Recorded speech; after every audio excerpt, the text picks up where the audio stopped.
Good morning, please sit down. Thank you sir. आप लोगों के चेहरे की ये चमक बता रही है कि आप लोग प्रेजेंटेशन के लिए पूरी तरह तैयार हैं। मिनी सेमिनार की श्रृंखला में आज का विषय है अनधिमानवर्ग विश्लेषण। उपभोक्ता के व्यवहार का अध्ययन करने के लिए प्रोफेसर जे.आर. हिक्स ने इस सिद्धांत का प्रतिपादन किया था। साथ ही यह सिद्धांत उपयोगिता विश्लेषण सिद्धांत के बिल्कुल विपरीत एक नया सिद्धांत था। इसके अनुसार उपयोगिता को नापने की कोई ज़रूरत नहीं थी। कुमारी अपूर्वा चौधरी अपनी टीम के साथ आए, उनका परिचय दें और अपना एक एक करके सभी अपना प्रेजेंटेशन प्रस्तुत करें। धन्यवाद। आप सभी को मेरा नमस्कार। एक उपभोक्ता के रूप में प्रत्येक व्यक्ति बजट तथा विभिन्न वस्तुओं की कीमतों को ध्यान में रखते हुए प्राप्त संतुष्टि को अधिकतम करने का प्रयत्न करता है। उपभोक्ता के इसी व्यवहार का अध्ययन करने के लिए समय समय पर विभिन्न अर्थशास्त्रियों ने नए नए सिद्धांतों का प्रतिपादन किया है। प्रोफेसर अल्फ्रेड मार्शल द्वारा प्रतिपादित उपयोगिता विश्लेषण का सिद्धांत किसी वस्तु के उपभोग से प्राप्त उपयोगिता को मुद्रा के रूप में मापने की कोशिश करता है। इसके साथ ही विभिन्न वस्तुओं के उपभोग से प्राप्त उपयोगिता को स्वतंत्र मानता है।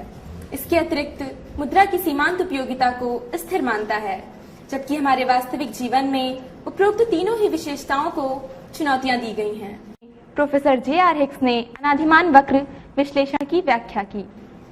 उपभोक्ता के व्यवहार के इस सिद्धांत पर विस्तृत चर्चा हेतु मैं अपने 4 अन्य साथियों के साथ आप सभी के समक्ष प्रस्तुत हूँ। सर्वप्रथम मास्टर आयुष कुमार सोनी आपको अनाधिमान वक्र की परिभाषा और विशेषता के बारे में बताएंगे, जबकि मास्टर शेषराज उपभोक्ता की बजट रेखा और व्यवहार पर चर्चा करेंगे और मास्टर उत्कर्ष श्रीवास्तव का विषय होगा उपभोक्ता का संतुलन।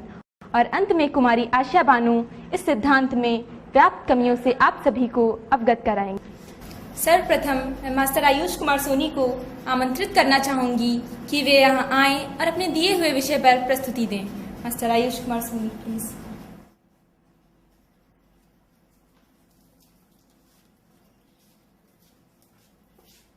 धन्यवाद अपूर्व जी।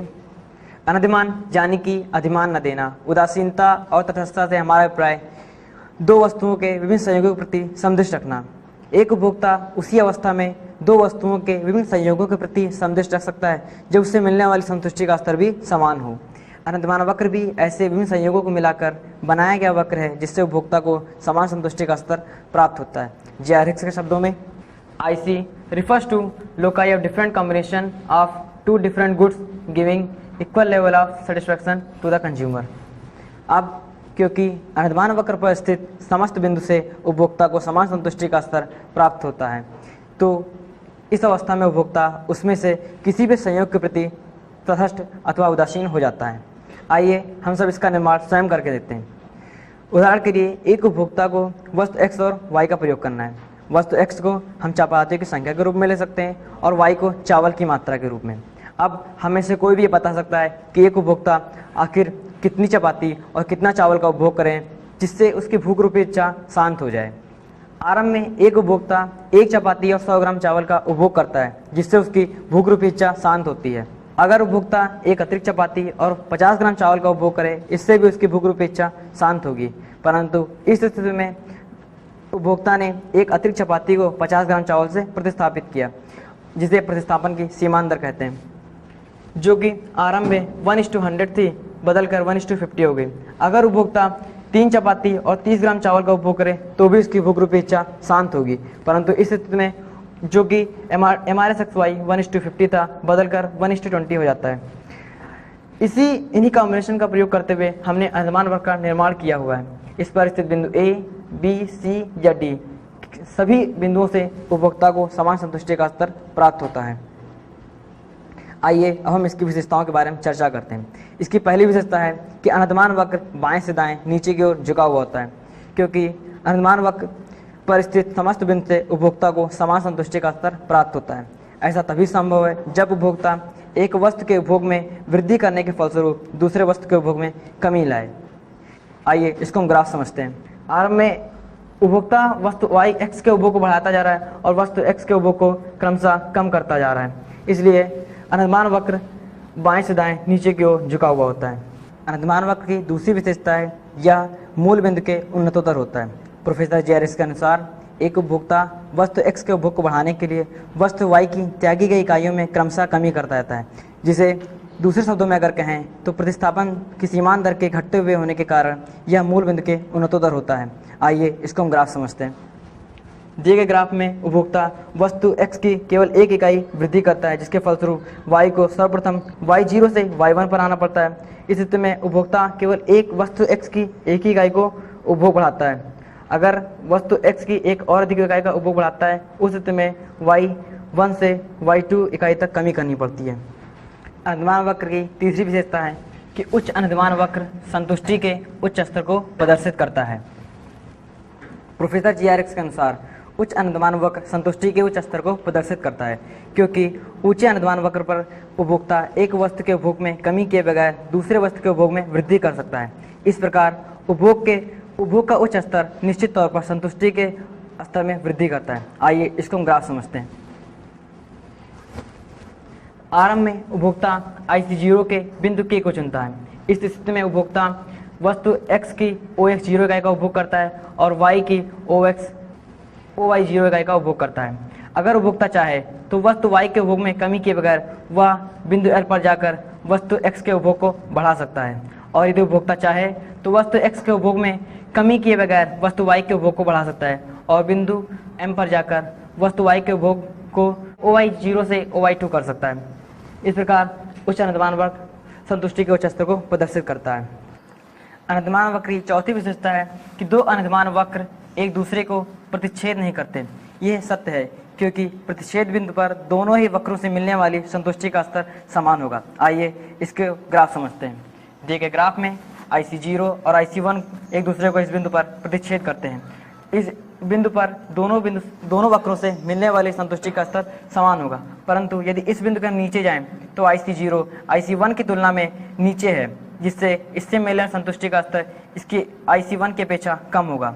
परंतु यदि इस बिंदु के ऊपर जाएं तो IC0 IC1 की तुलना में अधिक ऊंचाई पर है और इससे मिलने वाली संतुष्टि का स्तर IC1 की तुलना में अधिक होगा। इसलिए परस्पर विरोधी कथन होने के कारण ये संभव नहीं है। अनुमान वक्र की पांचवी और आखिरी विशेषता है कि कोई भी अनुमान वक्र किसी भी अक्ष को स्पर्श नहीं करता, क्योंकि इसके प्रतिपादकों ने इसे दो वस्तुओं से संबंधित बनाया है। अगर ये किसी भी अक्ष को स्पर्श करता है तो यह केवल एक वस्तु संबंधित रह जाएगा। आइए इसको हम ग्राफ समझते हैं। दिए गए ग्राफ में IC0 y एक्सिस को बिंदु N पर टच कर रहा है। इस स्थिति में वस्तु x का उपभोग शून्य है और IC1 x एक्सिस को बिंदु M पर टच कर रहा है। इस स्थिति में वस्तु y का उपभोग शून्य है, जो कि संभव नहीं है। धन्यवाद।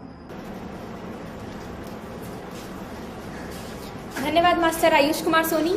आपने बड़े ही संक्षिप्त और स्पष्ट तरीके से अनाधिमान वक्र की परिभाषा और उसकी विशेषता के बारे में बताया। इससे ऐसा प्रतीत होता है कि उपभोक्ता अपनी संतुष्टि की उच्चतम संभव सीमा तक पहुंचने का प्रयत्न करेगा, किंतु जिस प्रकार मार्ग में मार्ग अवरोधक बनाए जाते हैं, क्या उसी प्रकार विभिन्न वस्तुओं की कीमतें और उपभोक्ता की आय उसके इस उड़ान के मार्ग में मार्ग अवरोधक तो नहीं बन जाएंगी? इसे जानने के लिए मास्टर शेषराज को आमंत्रित करना चाहूंगी कि वे यहाँ आएं और अपने दिए हुए विषय पर प्रस्तुति दें। धन्यवाद मिस अपूर्वा चौधरी। जैसा कि आप लोगों को पहले से ही पता है कि ऊंचे अनादिमान वक्र पर संतुष्टि का स्तर ऊंचा होगा, तो उपभोक्ता के लिए ऊंचे अनादिमान वक्र पर संतुष्टि का स्तर क्या होगा? हम सभी जानते हैं कि मानव स्वभाव के अनुसार उपभोक्ता ऊंचे अनादिमान वक्र पर जाने का प्रयत्न करेगा, लेकिन उसकी इस इच्छा की संतुष्टि को पूरा करने के लिए उसकी आय तथा दोनों वस्तुओं की दी गई कीमतें एक सीमा रेखा का निर्माण करेंगी, जिसके अंतर्गत उपभोक्ता उन दोनों वस्तुओं के उन सभी संयोगों का क्रय कर सकता है। Professor J.R. हिक्स के मतानुसार दी गई आय तथा दो वस्तुओं की कीमतों का प्रयोग करते हुए दो वस्तुओं के ऐसे सभी संयोगों को मिलाया गया वक्र जिसे उपभोक्ता क्रय कर सकता है बजट लाइन कहलाता है। आइए अब इस अवरोधक या सीमा रेखा का निर्माण करते हैं। यदि उपभोक्ता की आय 100 रुपया है तथा वस्तु x की कीमत 10 रुपया प्रति इकाई है तथा वस्तु y की कीमत 5 रुपया प्रति इकाई है। अब यदि वह वस्तु y की शून्य मात्रा का क्रय करते हुए संपूर्ण राशि को वस्तु x पर व्यय करता है तो वह वस्तु x की 100/10 बराबर 10 इकाइयों की प्राप्ति कर सकता है। इस स्थिति को हम संयोग A मान लेते हैं। दूसरी तरफ यदि वह अपनी संपूर्ण राशि को वस्तु y पर व्यय करता है तो वह वस्तु y की 100/5 बराबर 20 इकाइयों की प्राप्ति करता है। इस स्थिति को हम संयोग B मान लेते हैं। यदि हम संयोग A तथा संयोग B को मिला दें तो हमें एक बजट लाइन की प्राप्ति होती है। आप चित्र में देख सकते हैं बजट लाइन के अंदर स्थित किसी भी कॉम्बिनेशन को अटेन करने में उपभोक्ता एबल होता है या सक्षम होता है, इसलिए इसको अटेनेबल कॉम्बिनेशन भी कहते हैं। लेकिन इस स्थिति में उपभोक्ता अपनी आय का कुछ हिस्सा बचा लेता है, इसलिए इसको परफेक्ट कॉम्बिनेशन नहीं कहते। जबकि बजट लाइन पर स्थित किसी भी कॉम्बिनेशन को अटेन करने में उपभोक्ता अपनी आय का संपूर्ण भाग व्यय करता है, इसलिए इसको परफेक्ट कॉम्बिनेशन कहते हैं। जबकि बजट लाइन के बाहर स्थित किसी भी कॉम्बिनेशन को अटेन करने में उपभोक्ता सक्षम नहीं होता, क्योंकि उसके पास पर्याप्त आय नहीं होती है, इसलिए उपभोक्ता इसको अटेन नहीं कर सकता। दूसरे शब्दों में इसको नॉन अटेनेबल कॉम्बिनेशन भी कहते हैं। आइए अब हम देखते हैं यदि उपभोक्ता की आय में तथा दोनों वस्तुओं की कीमत में यदि परिवर्तन हो जाए तो बजट लाइन पर क्या प्रभाव पड़ेगा। यदि आय में वृद्धि होती है तो यह दाईं तरफ खिसक जाएगा, क्योंकि इस अवस्था में उपभोक्ता दोनों वस्तुओं की अधिक मात्रा में उपभोग करने लगेगा। यदि आय में कमी होती है तो यह बाईं तरफ खिसक जाएगा, क्योंकि इस अवस्था में उपभोक्ता दोनों वस्तुओं की कम मात्रा में उपभोग करने लगेगा। यदि वस्तु x की कीमत में कमी हो जाती है तो वह AB से हटकर AB1 हो जाएगा। यदि वस्तु x की कीमत में वृद्धि हो जाती है तो वह AB से AB2 हो जाएगा। यदि वस्तु y की कीमत में कमी होती है तो वह उपभोक्ता वस्तु y की अधिक मात्रा का उपभोग करने लगेगा। यदि वस्तु y की कीमत में वृद्धि होती है तब यह नीचे की तरफ खिसक जाएगा तथा कीमत में कमी होने पर यह ऊपर की तरफ खिसक जाएगा। मास्टर शेषराज को धन्यवाद कहती हूँ, जिन्होंने विभिन्न वस्तुओं की कीमतों में परिवर्तन का उपभोक्ता की बजट रेखा और उसके जेब पर पड़ने वाले प्रभाव से हमें अवगत कराया। आइए अब देखते हैं कि किस प्रकार मास्टर उत्कर्ष श्रीवास्तव अनाधिमान वक्र और बजट रेखा का प्रयोग करते हुए उपभोक्ता के अधिकतम संतुष्टि स्तर को प्राप्त करने की व्याख्या करते हैं। मैं मास्टर उत्कर्ष श्रीवास्तव से अनुरोध करती हूँ कि वे यहाँ आएँ और अपने दिए हुए विषय पर प्रस्तुति दें। Master Utkarsh Srivastava. Thank you miss Apoorva. उपभोक्ता संतुलन से अभिप्राय उपभोक्ता के इष्टतम चयन से होता है। एक उपभोक्ता अपना इष्टतम चयन उस समय प्राप्त करता है जब वह अपनी संपूर्ण आय को विभिन्न वस्तुओं व सेवाओं पर क्रय करके अपनी संतुष्टि को अधिकतम करने का प्रयत्न करता है। तटस्थता वक्र विश्लेषण के अनुसार एक उपभोक्ता जो वह अपनी पसंद तथा प्राथमिकता के अनुसार प्राप्त करना चाहता है और जो वह अपने बजट और वस्तु की बाजार कीमत के अनुसार खरीद सकता है, इनके बीच संतुलन बनाकर वह अपना इष्टतम चयन प्राप्त करता है।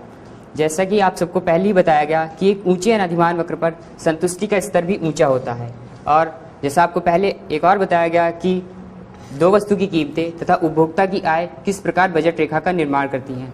तो एक उपभोक्ता अधिकतम संभव अनाधिमान वक्र पर जाने का प्रयत्न करता है, परंतु उसकी यह सीमा बजट रेखा द्वारा प्रतिबंधित होती है। तो एक उपभोक्ता उस अवस्था में संतुलन में होता है जब वह अधिकतम संभव अनाधिमान वक्र पर स्थित होता है। ऐसा तभी संभव है जब अनाधिमान वक्र की ढाल यानी MRSXY बजट रेखा की ढाल यानी PX/PY के समान हो जाए। आइए इसको एक रेखाचित्र के माध्यम से समझते हैं। यहाँ बजट रेखा AB और IC1 के बिंदु E पर उपभोक्ता संतुलन में होगा, क्योंकि IC2 उसकी क्रय शक्ति से बाहर है और IC0 के अन्य समस्त बिंदुओं की तुलना में वह IC1 के बिंदु E पर अधिक संतुष्टि प्राप्त कर रहा है। IC1 IC0 की तुलना में अधिक ऊंचा होने के कारण संतुष्टि के उच्च स्तर को प्रदर्शित करता है। अगर किसी एक वस्तु की कीमत में परिवर्तन हो जाए तो उपभोक्ता संतुलन पर क्या प्रभाव पड़ेगा।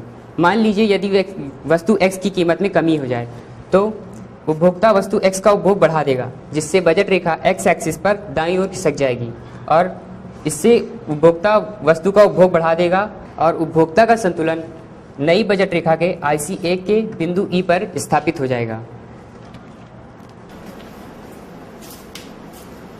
धन्यवाद मास्टर उत्कर्ष श्रीवास्तव, आपका प्रयास बहुत ही सराहनीय रहा। क्या इस सिद्धांत में कुछ कमियां भी रह गई हैं या फिर यह सिद्धांत उपभोक्ता के व्यवहार की सही व्याख्या करता है? इसे जानने के लिए मैं कुमारी आशा बानो को बुलाना चाहूंगी।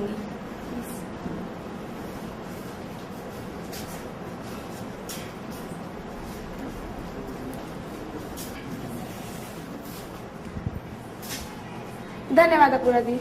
वास्तव में उपभोक्ता के व्यवहार का अध्ययन करने के लिए प्रोफेसर जे आरिस द्वारा किए गए प्रयत्न को अर्थशास्त्र तथा उसके अध्ययन करने वाले अनुसंधानकर्ताओं ने अत्यंत सराहा है, परंतु अनाधिमान वक्र विश्लेषण का बारीकी से अध्ययन करने पर इसमें भी कुछ कमियां पाई गयी। जैसे कुछ विद्वानों ने इसे old wine in new bottle तक कह दिया। ऐसे विद्वानों के अनुसार यह सिद्धांत अनाधिमान वक्र विश्लेषण में उपभोक्ता संतुलन की शर्त MRSXY=PX/PY को माना गया है, जबकि उपयोगिता विश्लेषण सिद्धांत में उपभोक्ता संतुलन की शर्त MUX/PX=MUY/PY=MUM निर्धारित की गई है। इसका बारीकी से अध्ययन करने पर MRSXY=MUX/MUY=MRSXY के रूप में देखा जा सकता है।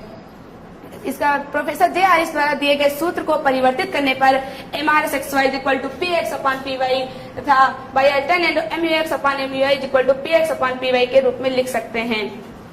उपरोक्त कमी के अलावा क्या कोई भी उपभोक्ता अपने प्रेफरेंस की इतनी सटीक गणना कर सकता है ताकि ऐसे संयोगों को निकाले जिससे उसे मिलने वाली संतुष्टि का स्तर समान रहे? क्या इसके अंतर्गत और अधिक गणना करने की जरूरत नहीं है, जो कि प्रोफेसर अल्फ्रेड मार्शल की उपयोगिता विश्लेषण सिद्धांत की आलोचना की गई तथा आईसी एनालिसिस का जन्म हुआ? तीसरी कमी के रूप में उपभोक्ता की विवेकशीलता को मान्यता भी हर एक पर लागू नहीं होती है। परफेक्ट डिविजिबिलिटी ऑफ कमोडिटी इस मान्यता को भी हमेशा नहीं देखा जाता है। पांचवी कमी के रूप में यह मात्र 2 ही वस्तु पर लागू होता है, जो कि वास्तविकता से काफी दूर है। तो ऐसा कहा जा सकता है कि आईसी एनालिसिस भी तमाम कमियों से ग्रस्त है। यह उपभोक्ता के व्यवहार का अध्ययन करने के लिए बेहतर विकल्प तो हो सकता है, परंतु सर्वश्रेष्ठ नहीं। धन्यवाद। धन्यवाद कुमारी आशा बानो। तो आपने बड़ी ही खूबसूरती के साथ यह साबित कर दिया है कि यह सिद्धांत भी उपभोक्ता के व्यवहार की सही व्याख्या नहीं करता है, किंतु प्रोफेसर अल्फ्रेड मार्शल जैसे परंपरावादी अर्थशास्त्रियों के उपयोगिता विश्लेषण सिद्धांत की तुलना में यह एक बेहतर विकल्प है। इसी के साथ अब आप सभी के मन में उत्पन्न जिज्ञासाओं को शांत करने का समय यानी क्वेश्चन आंसर सेशन प्रारंभ होता है। मैं अपने सभी साथियों से अनुरोध करती हूँ कि वे यहाँ आएं और अपने अपने विषय से संबंधित प्रश्नों के उत्तर देने के प्रयत्न करें। अब आप सभी एक एक करके अपना प्रश्न पूछ सकते हैं। जी, क्या इस सिद्धांत में उपयोगिता का मापा जाना आवश्यक नहीं है? प्लीज। नहीं, इस सिद्धांत में उपयोगिता को मापा जाना आवश्यक नहीं है, क्योंकि यूटिलिटी एनालिसिस की इसी कमी को दूर करने के लिए इंडिफरेंस कर्व एनालिसिस का जन्म हुआ। इसके अंतर्गत हम संतुष्टि के स्तर को मापते हैं। धन्यवाद। और कोई प्रश्न? क्या यह संभव है कि किसी रेखा पर स्थित सभी बिंदुओं से उपभोक्ता को समान संतुष्टि प्राप्त हो? हाँ, ये संभव है, क्योंकि यदि हम चपाती और चावल की मात्रा में परिवर्तन करते जाएं तो हमें कई ऐसे संयोग मिल जाएंगे जिनका प्रयोग करके हम इसका निर्माण कर सकते हैं। धन्यवाद। और कोई प्रश्न? मैं मास्टर से इस से यह पूछना चाहूँगा, यदि उपभोक्ता की आय में परिवर्तन होता है तो इससे बजट रेखा किस प्रकार प्रभावित होगी? यदि उपभोक्ता की आय में वृद्धि होती है तो यह दाईं तरफ खिसक जाएगा, क्योंकि इस अवस्था में उपभोक्ता उस वस्तु का अधिक मात्रा में उपभोग कर सकता है। यदि आय में कमी होती है तब यह बाईं तरफ खिसक जाएगा। तो इसका तात्पर्य है कि इस अवस्था में भी बजट रेखा का ढाल परिवर्तित रहेगा? जी हाँ, क्योंकि बजट रेखा का ढाल PX/PY होता है और ना ही आपने प्राइस ऑफ X में कोई चेंज किया है और ना ही प्राइस ऑफ Y में, इसलिए यह भी अपरिवर्तित रहेगा। और कोई प्रश्न? यदि सिर्फ वस्तु X की कीमत में कमी कर दी जाए तो बजट रेखा पर इसका क्या प्रभाव पड़ेगा? यदि X की कीमत में कमी हो जाती है तो उपभोक्ता X की अधिक मात्रा का उपभोग कर सकता है। X एक्सिस पर दाईं तरफ खिसक जाएगा। धन्यवाद। हालांकि हम सभी ने आपके मन में उत्पन्न जिज्ञासाओं को शांत करने का एक ईमानदार प्रयत्न किया, किंतु हम हैं तो एक छात्र ही, हो सकता है हमसे कुछ बिंदु छूट गए हों। इसलिए मैं अपने अर्थशास्त्र शिक्षक श्री डी.एन. तिवारी सर को आमंत्रित करती हूं कि यदि हमसे कुछ अंश छूट गए हैं तो वे हमें बताएं। Please sir.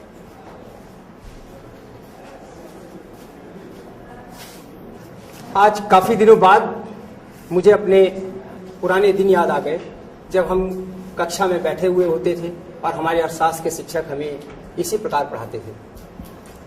तो जो उन शिक्षकों ने हमें दिया, हम आपको देने की कोशिश कर रहे हैं। अच्छा लगा। आप लोगों ने इस प्रयत्न को 4 चांद लगा दिया है। आप लोगों का प्रेजेंटेशन वास्तव में बहुत ही उत्साहवर्धक है। इसके बावजूद क्योंकि कुछ ना कुछ कमियां रह ही जाती हैं और मेरा एक कर्तव्य है एक शिक्षक के रूप में कि उन कमियों को आपके समक्ष रखूं। कुछ सामान्य सी कमियां थी जो आप लोगों ने डिलीवर करते समय की हैं। सबसे पहले तो आप सबका मैंने बताया कैमरे की तरह सारे बच्चों की आंखों में देखते हुए टीचिंग होनी चाहिए।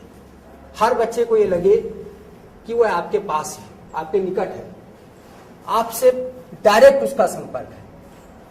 अन्यथा अगर आपकी नजर किसी एक बच्चे पे रहेगी तो वो असहज फील कर सकता है। इसके अलावा जो कुछ और कमियां आप लोगों से रही हैं, आप ने जो लेक्चर्स तैयार किए हैं, लेक्चर नोट्स जो तैयार किया है, उसकी एक फोटो प्रति सारे बच्चों में अगर पहले से बांट दी गई होती तो उसका फायदा इन बच्चों को हो सकता है। इसके बावजूद एक फ्रीक्वेंटली आस्क्ड क्वेश्चन का कॉन्सेप्ट आजकल नया चला है। प्रोबेबल क्वेश्चंस, प्रोबेबल क्वेरीज जो इनके दिमाग में आ सकती है, उन प्रश्नों की एक श्रृंखला आप पहले प्रश्न और साथ में आंसर लिखकर भी अगर पहले से बच्चों को दे देते तो शायद तमाम परीक्षाओं में भी उनके काम आता और समझने में तो लर्निंग, क्योंकि लर्निंग सेंटर्ड है ये, यहाँ टीचिंग नहीं है, आप सब लर्न कर रहे हैं। तो लर्नर्स अप्रोच को अगर बढ़ावा देना है तो उनको फैसिलिटेट कर देना है। सारी मटेरियल जो आपके पास है, जो लेक्चरर्स के पास है, वो सारा मटेरियल इन बच्चों में पहले से अगर बढ़ जाएगा तो वो उसका फायदा उठा सकते हैं, ज्यादा बेहतर समझ सकते हैं। कुछ स्पेसिफिक पॉइंट्स, कुछ स्पेसिफिक चूक भी रह गई आप लोगों से जो मैं चाहूंगा बताना। जब आप पॉइंटर का इस्तेमाल करते हैं तो पॉइंट्स पे ध्यान देना है। अगर आप इक्विलिब्रियम पॉइंट की बात कर रहे हैं तो आपका पॉइंटर ई बिंदु पर होना चाहिए, ऐसे सीधा। ऐसा नहीं कि आप इक्विलिब्रियम पॉइंट की बात कर रहे हैं और आप यहां पढ़ रहे हैं, तो ऐसा चूक आप लोगों से हुआ है। ऐसा भी चूक हुआ है आय के बढ़ने से बजट रेखा दाईं ओर खिसक जाती है। आप बताइए, आरंभ में बजट रेखा A0, B0 थी। जब उपभोक्ता की आय बढ़ी तो बजट रेखा ए इससे खिसक कर दाईं ओर चली गई। क्योंकि price of x, price of y दोनों स्थिर है, समान है, इसलिए उसमें कोई परिवर्तन नहीं हुआ। बजट रेखा की ढाल px अपॉन py होती है। जब ना px में परिवर्तन हुआ ना py में परिवर्तन हुआ, इसलिए ये जो शिफ्टिंग होगी समानांतर शिफ्टिंग होगी। तो आपका ये पॉइंटर बिल्कुल समानांतर जाना चाहिए, समानांतर उधर, अगर आय कम हो रही है तो समानांतर इधर। जैसे ही उपभोक्ता की आय बढ़ती है, बजट रेखा एकदम से समानांतर दाईं ओर खिसकनी चाहिए। तो आपका पॉइंटर भी समानांतर दाईं ओर जाना चाहिए। ऐसा नहीं कि आप यहां पढ़ रहे हैं, अगर आप यहां पढ़ रहे हैं तो समानांतर नहीं जा रहा। समानांतर कहां जा रहा है? समानांतर तब जाएगा जब आप इसको समानांतर खिसकाएंगे। आय कम हो गई तो बजट रेखा बाईं ओर खिसक आई, समानांतर। तो बजट रेखा पे ही पॉइंटर होना है, ना कि स्टेटमेंट्स पे। स्टेटमेंट तो आपको आता ही, स्टेटमेंट में कोई कमी है नहीं। फिर भी inventions and innovations are the ways, are the two wheels to go for success. आविष्कार लगातार होते रहना चाहिए। इनोवेशंस, उसमें सुधार लगातार होना चाहिए। और इसी सुधार को अगर आप लोग जो हम सजेस्ट कर रहे हैं इसको अपनाते जाएंगे तो आगे न सिर्फ आपका बैच बल्कि पूरी क्लास आगे इसका फायदा उठा पाएगी। तो आज के लिए इतना ही, धन्यवाद।